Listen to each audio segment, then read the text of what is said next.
ថ្មីអូនសួរគេខ្ញុំអាឡ័យយំលំដល់ស្អីព្រោះអីយើងគ្មាននិស្ស័យជាគូ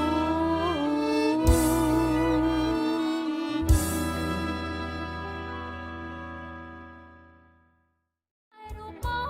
ករៀបការគូថ្មី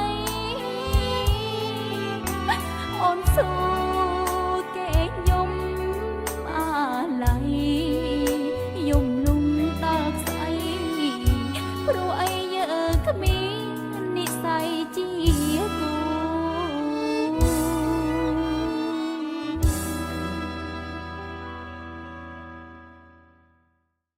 រូបមករៀបការគូថ្មីអូនសួ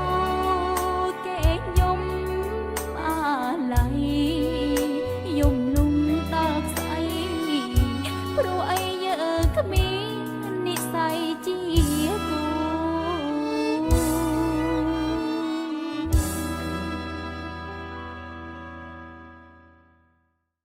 រូបមករៀបការគូថ្មីអូនសួរគេខ្ញុំអាឡ័យយំលំដល់ស្អីព្រោះអីយើងគ្មាននិស្ស័យជាគូ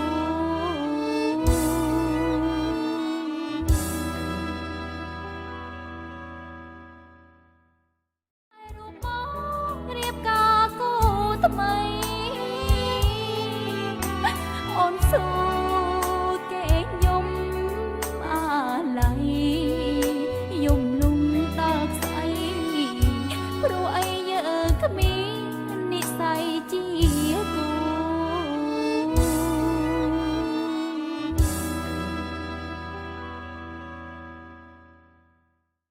រូបម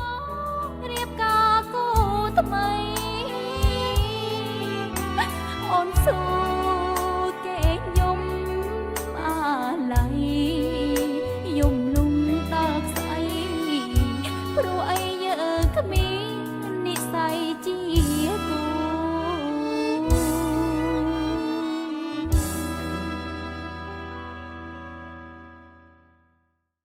រូបម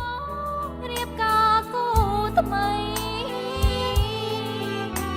អូនសួរគេខ្ញុំអាឡ័យយំលំដល់ស្អីព្រោះអីយើងគ្មាននិស្ស័យជាគូ